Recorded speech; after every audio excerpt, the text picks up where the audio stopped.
Ladies and gentlemen, the ringing of that phone bell brings you mystery, adventure. Nero Wolfe's office, Archie Goodwin speaking. What? Who? Who is this? Who wants to speak to Mr. Wolfe? Nobody. Nobody? I said that. Hang up. It's late and it's too cold. And even if it weren't, I would not consider for one moment moving from this room. Please, Mr. Wolfe, I can't hear a thing this old gentleman's saying. Does it matter? You heard what I said? No. Now, what did you say? You were late because she was killed. Well, who was killed? I can't hear you. What is it about, Archie? He says he was due here an hour ago, but she was killed. Who was killed? What does he want? Do you want us to solve the crime?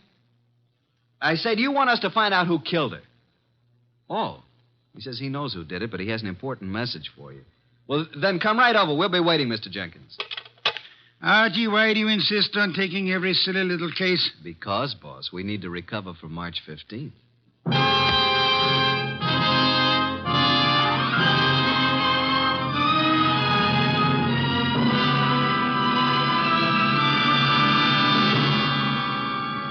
Ladies and gentlemen, it's that renowned genius who is the bulkiest, balkiest, most ponderous, and most brilliant detective in the world.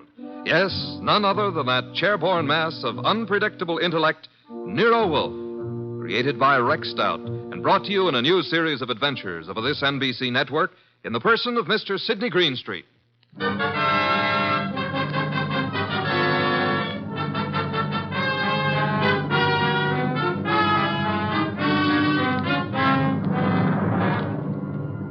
This case I like to refer to as the case of the Telltale Ribbon. Perhaps a better title would be Wolfe Goes A-Hunting. For in a way, this was one of those unusual instances in which my boss, of his own free will and without any coercion, actually decided to leave the house and go to the scene of the crime. It started when the strange old gentleman who phoned us finally arrived. Well, there's our client, Mr. Wolfe. Evening. It's me. Who's me? Oh, I just phoned you. I'm Jenkins. I got a dispatch for Nero Wolfe. Oh, you're Jenkins. Well, come in. Mr. Wolfe, this is Mr. Jenkins. Says he has a dispatch for you. Yep. Yeah. Are you Wolfe? I am. Where is the dispatch from? Don't know. You don't know? How come? Oh, I know, but I'm supposed to say I don't. See? That's my job. What is? Just to say I don't know. What about the murder? Yeah, who was killed? Oh, my goodness. It was a terrible thing. We were just crossing the turnpike, and this fella come at us out of nowhere. The killer? Yeah. Must have been drunk, I guess. Well, how did it happen? Did he shoot her, stab her? Oh, no. He ran into her with his car. And she was only 9 years old. Your granddaughter? No, it was Bessie. But the police got him. I have to appear, I guess. Probably get 90 days, he will. For murder? Murder? Was somebody murdered? I must have missed something. Look, we're talking about Bessie, and what do you want us to do about it? Nothing. Bessie's my old horse. Oh, no. But say, who was it that was murdered? Nobody yet. Good night, Mr. Jenkins. I thought you said it was important. It might be. At least that's the way I was told. What might be? This here letter I was bringing to you. This dispatch. Well, gotta get along now. Goodbye. Well, get him. What a pixie. What is in the envelope? Mr. Wolfe, look. 5 $100 bills. And the note says, Mr. Wolfe, your services are desperately needed. Come up this weekend as my guest. Signed E. Malott. Edward Malott, the wealthy manufacturer, Well, looks as though you're going out this weekend. Well, Archie, pay my respects to Mr. Malott, and I hope you enjoy the weekend. Good night.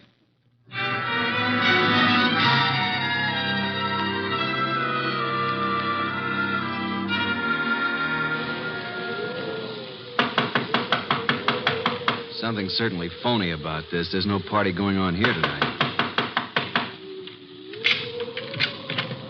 Yes? What is it? Is this the Malott place? It is. What do you want? My name's Goodwin. I'm a guest of Mr. Malott's. A guest? Yes, he invited me down for the weekend. Weekend? Oh. Well, you better step in, please, Mr. Goodwin. Quite a bolt you've got on that door. Yes, isn't it? Just sit down there, please. I'll get Mr. Malott. He's in the library. Oh, here he is. This is Mr. Goodwin, sir. Says he's come down for the weekend. Mr. Goodwin, good evening. You've come for the weekend, you say? Well, yes, wasn't that the idea, Mr. Malott? Well, I don't understand, Mr. Goodwin. Didn't you send me this note asking me to come here? Note? I did not. Oh, well, this is my personal note stationery, but I don't recall sending this. I didn't even type it. And I'm in the habit of signing my name with a pen, not with a typewriter. E. Malott. You're certainly Edward Malott. Yes. Services are desperately needed. What does this mean? What services? Who are you, Mr. Goodwin? Are you serious? I'm a private investigator. I'm Nero Wolfe's assistant. Oh, indeed. Nero Wolfe, eh? I know of him, yes, indeed. And you really don't know anything about this note? I do not. Are you having a weekend party here? I most certainly am not. Then who sent this? And there were 5 $100 bills as a retainer. I haven't the slightest idea. Oh, Dorothy. Yes? Will you step in here, please? Miss Davis is my private secretary. She may know something about this. Yes, Mr. Malott. What is it? Dorothy. Oh. Dorothy, this is Mr. Goodwin. How do you do, Mr. Goodwin? Well, how do you do, Miss Davis? Yes. Well, Mr. Goodwin is assistant to Nero Wolfe. You don't say. Nero Wolfe, the detective? Oh, I've heard a great deal about him. And about you, too, Mr. Goodwin. Well, now I'm mighty glad to hear you say that, Miss Davis. Mr. Goodwin has a note here. Is anything wrong, Edward? I heard voices. Oh, do we have company? Nothing is wrong, Eva. I was calling Dorothy, that's all. Oh, this is Mr. Goodwin, Eva.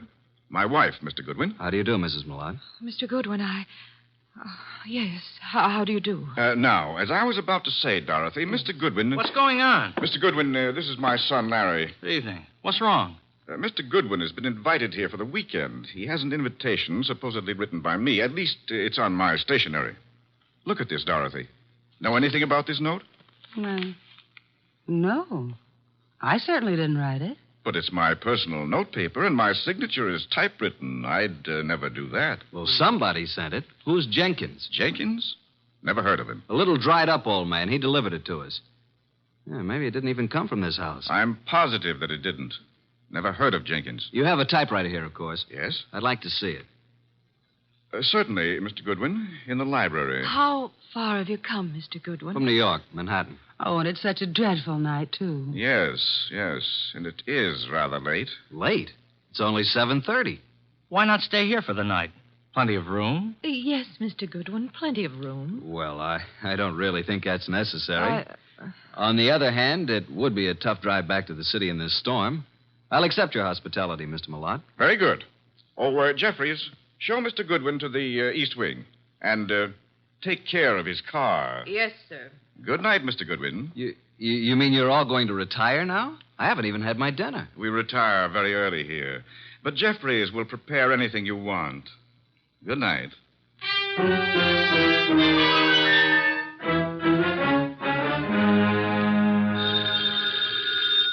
Oh, dear, who moved that phone? Hello, Wolf speaking. Archie, boss. Well, I'm here at Malott's place, but there ain't no party. What happened?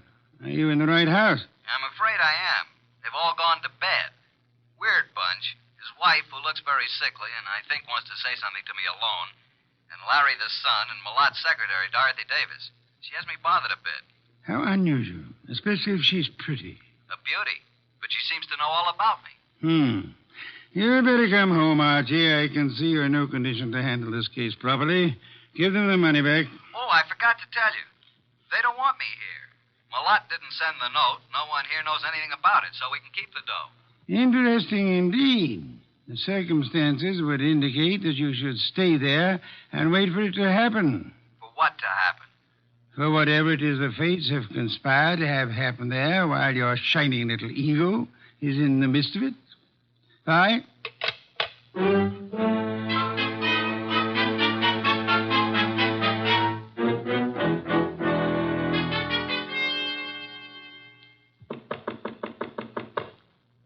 Who is it? It's Archie Goodwin, Mrs. Malott. Come in, please. I saw you give me the eye when I was about to leave. I've been waiting till I felt sure they were all asleep. Now, what's up? I wrote you that note. I sent for you. How do I know that? Old man Jenkins is a scissor and knife sharpener who happens along every month or so. They wouldn't know him. I put 5 $100 bills in the envelope. Okay, why? My life is in danger. I've been threatened. I received 3 notes through the mail. They were all postmarked in New York City. Did I see them? Here they are. All typewritten. The first one reads, "There is no love for you in Grey Gables." The second, "Why stay on in the face of death?" And the third, "The time is shorter than you think." Do you think this is an inside job, Mrs. Malott? Well, at first I didn't. But lately I've come to think it is. What caused you to think that? For some time I've been having severe spells. I thought it was indigestion. But then it occurred to me that I always broke out in cold perspiration. I was left horribly weak and terribly thirsty. Thirsty? You fear you're being poisoned? Yes. And since the thought came to me, I've been living in fear. Fear of every bite of food or drink. I had so shattered my nerves that I have to take these yellow sleeping capsules to even close my eyes. Well, here's your husband and his secretary and your son, Larry. Larry is my stepson. Which one do you suspect? The secretary, Dorothy, or my husband, or both. What's the motive? Oh, they're in love. She's been here over 2 years, and they've spent most of their time together. The idea never occurred to me till last week. And when I watched them, it was quite obvious. Anybody else know about these 3 notes? Oh, no. Then I'll keep them for a while. Good night, Mrs. Mallott. And don't worry.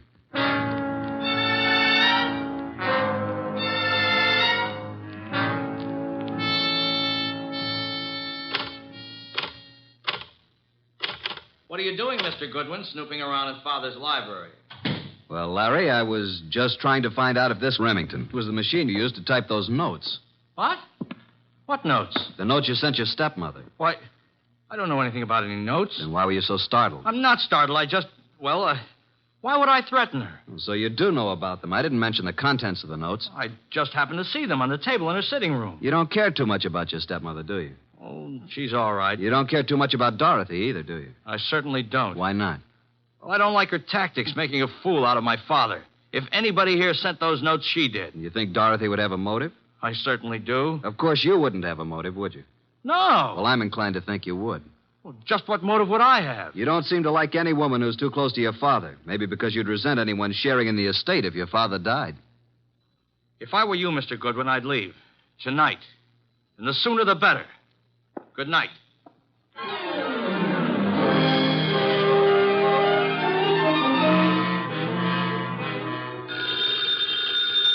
Oh, Archie.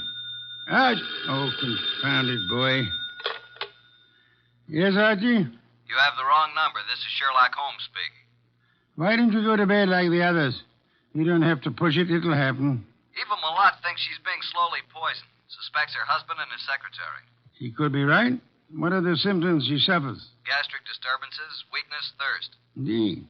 What about the son? Have any ideas? He doesn't like his stepmother and is decidedly against his father's secretary, Dorothy.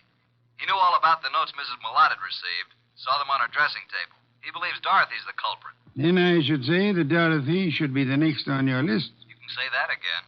Be careful, Archie. Use your head this time. Incidentally, Larry advised me to leave the place tonight. Bit of a threat it was, too. What shall I do, Mr. Anthony?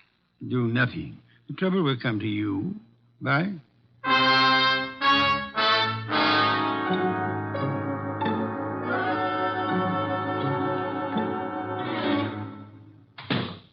Oh. Hello there, Mr. Mallott. I thought you'd turned in for the night. It's quite obvious you thought so, Mr. Goodwin. What are you doing in the library? Why, just looking for something to read. You'll find the books all around the walls, not on my desk. Well, I was looking for a particular kind of book. I'm very much interested in poisons. Poisons? Yeah, a hobby of mine. You happen to have any books on toxicology? I do not. And what's that book on the 4th shelf right beside you? Why, toxico... Where did that come from? Never saw it before. Perhaps it was in that assorted collection I bought a couple of weeks ago. I hadn't noticed it. Larry probably put them on the shelves. Mr. Mallott, how long have you known Dorothy, your secretary? A little over 2 years. Did it ever occur to you that she might be, well, infatuated, in love with you? What? Well, of all the... Now, see here. I don't know what you're up to, and I don't know how you got hold of my stationery to write that fake note. It isn't a fake note, Mallott. I'm only trying to find out what's back of it. Mr. Goodwin, there is nothing going on here that requires the services of a detective, and Dorothy is not in love with me. I didn't say she was. I asked you if you thought she might be. Well, since this conversation seems to concern me, I suppose I am at liberty to come in. Oh, you're still up too, Miss Davis. Did you hear what this man said, Dorothy? Yes, I did, Mr. Mallott. And I'd like to have a few words alone with Mr. Goodwin, if you don't mind. Mr. Goodwin, would you mind coming with me for a few minutes? No, not at all. And, well, it's rather late, Mr. Mallott.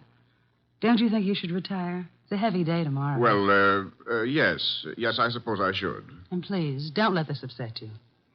Mr. Goodwin has been misinformed. I'll straighten him out. Come on, Mr. Goodwin. The bar is right across the hall. I'll fix you a nice, soothing drink. That'll be nice. Well, now, what would you like, Mr. Goodwin? In the way of drinks? Oh, well, some 7-Up. Really?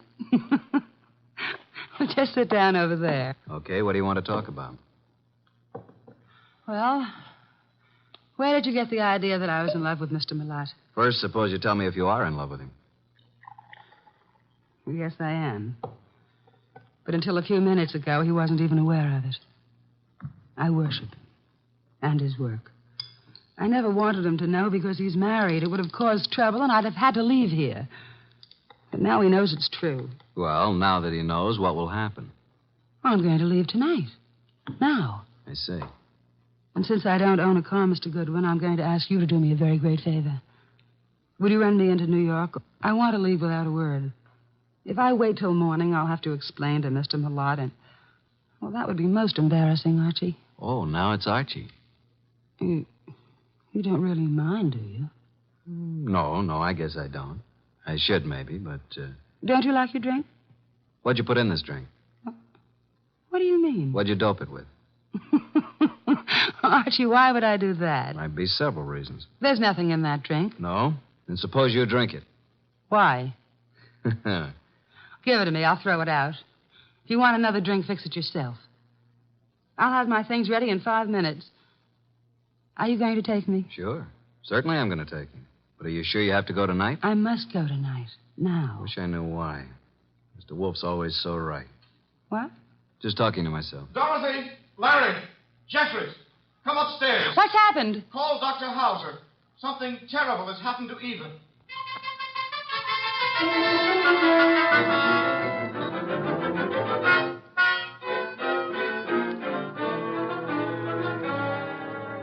Well, Dr. Hauser? Ah, poor Mrs. Malott. No, there's nothing to be done now. It's all over. Eva. You'd better lie down, Mr. Malott. I'll phone and take care of everything. I'll be here if you need me. I have to make out the certificate.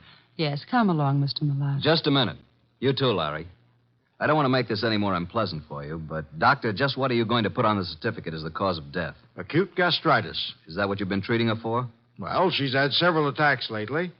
I'd warned her to be cautious of her diet. And that was wise advice, too. Did you know about these attacks, Mr. Malott? Yes, I did. And you, Dorothy?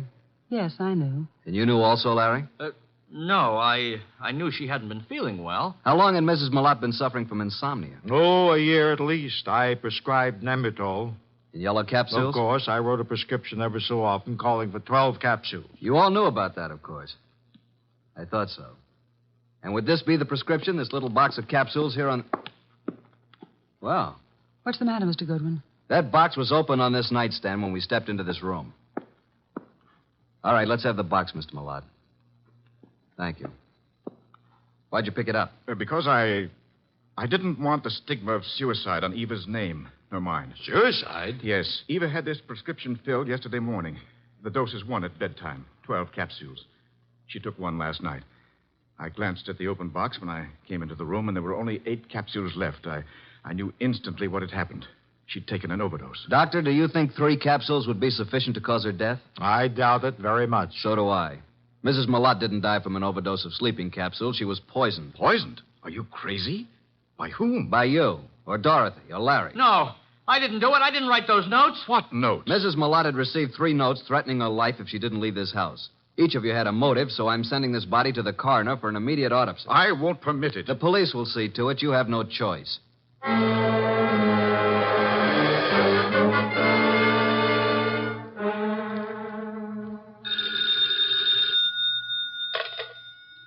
Yes, Archie. What now? Do you know who did it? How do you know anything's happened? Let us call it extrasensory perception. Well, Mrs. Malott was right. She's dead. Her doctor knew nothing about the spell she was having as being caused by anything but indigestion. How about an autopsy? It's all in the works. Looks like a metallic poison, all the symptoms. Oh? Did you search the house carefully for such a poison? I did. And I'll check the drugstores in the morning. Somebody in that house will purchase some poison. Let me know when the autopsy report is in. Right. Let's see now. We have Mr. Malott, Dorothy Davis, and Larry the son. He's Mr. Malott's son, but not the child of Eva Malott, remember? Yes. Is it true that Dorothy is in love with Malott? Yeah. Dorothy admitted it to me, but claimed Malott wasn't aware of it until tonight. And earlier this evening, Dorothy tried her best to get me out of the house, insisted that I drive her into town. She tried to give me a drink, which I think might have contained knockout drops. You don't say. Archie, I should have Fritz drive me up to the Malott place at once. Archie, are you there? No, boss. I just fainted.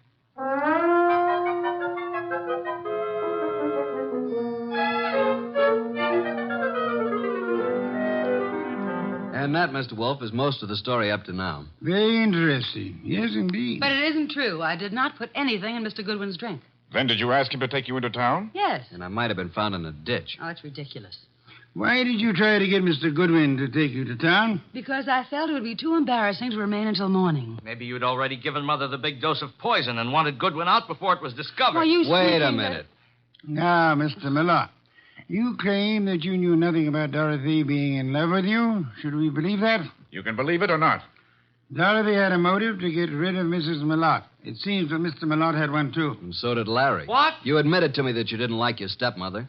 And that you disliked Dorothy even more. I didn't say that. You said Dorothy was making a fool of your father. You resented the possibility of any woman sharing in the estate.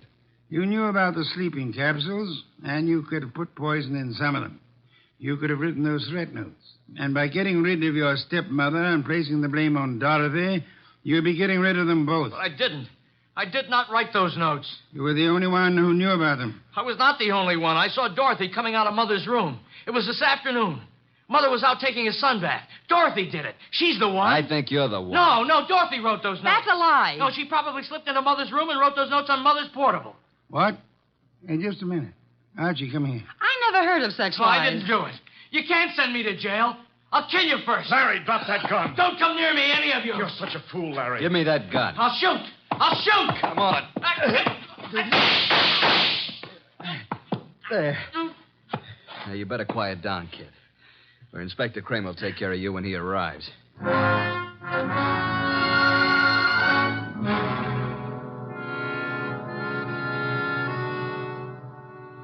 Well, Mr. Wolfe, what goes on here? Where's Goodwin? I sent him upstairs, Inspector Kramer, upstairs to Mrs. Malott's room to check on something. Here he is. Yeah? What have you been doing, Goodwin? This, Inspector, is the pièce de résistance. This is what Mr. Wolfe has been waiting for.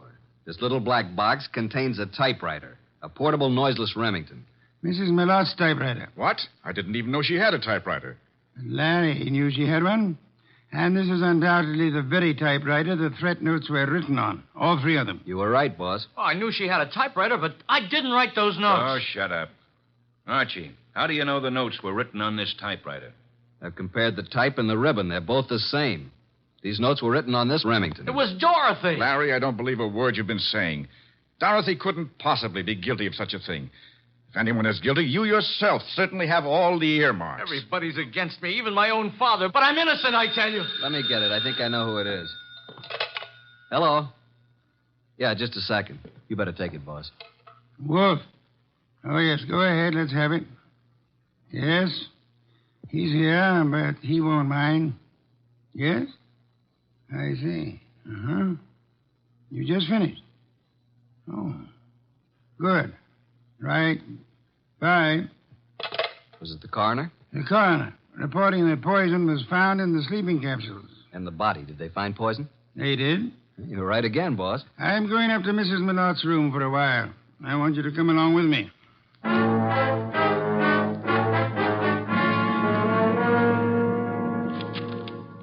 Find anything yet, Archie? No, mostly bills and invitations to bridge parties and so on. Ah. You find something, boss? Yes and no. This pocketbook detective story. What about it? I was just flipping through the pages, and I find this corner turned down. Well. What is it? Look and read. Why stay on in the face of death? Interesting. The very words used in one of the notes. Give me the book. Of course, this doesn't prove a thing either, but it does confirm what I was... Oh. What now? This cinches it. Get them all up here, Archie. Tell Kramer to bring them all to the bedroom.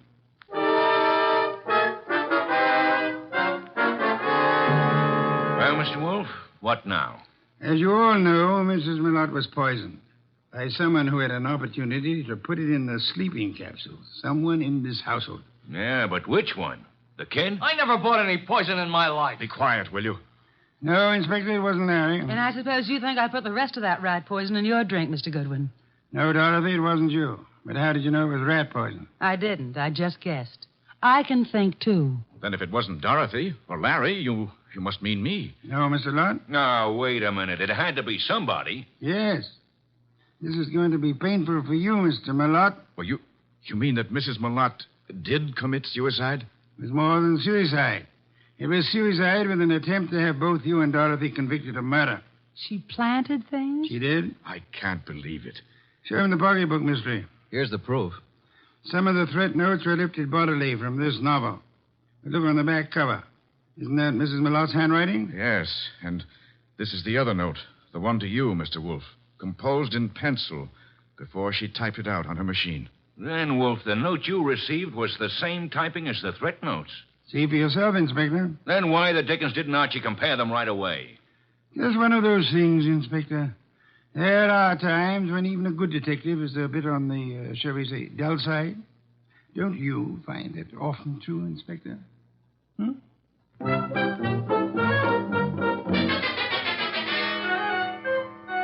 Nice of you to go all the way out there, boss. I was a bit stuck. Quite all right, Archie.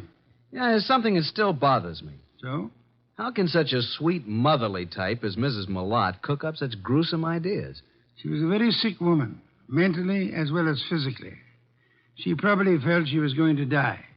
And her warped mind seized on the opportunity to make sure that this Dorothy didn't get her man after she was dead. And speaking of Dorothy, she's a mighty pretty... Yeah. Some beer, please, Archie. If you were so certain that Dorothy wasn't guilty, what was the idea of spending so much time questioning her? Huh? Why, I... Never mind. The raised eyebrow department. Answer the question. Well, there are certain rules a good detective always follows. Some are in the book, others aren't. You mean there's nothing in the book which says a good detective shouldn't spend a few minutes with an attractive brunette, even though she is a murder suspect? The author of that book can be none other than the incomparable Archie Goodwin. Good night, Archie.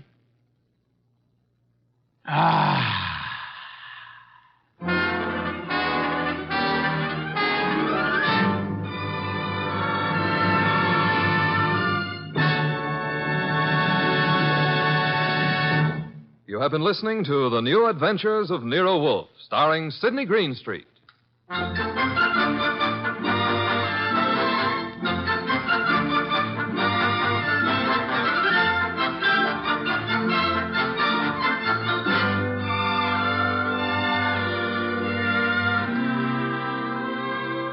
Tonight's transcribed story by John Edison was based on the characters created by Rex Stout. This is an Edwin Fadiman production, produced and directed by J. Donald Wilson.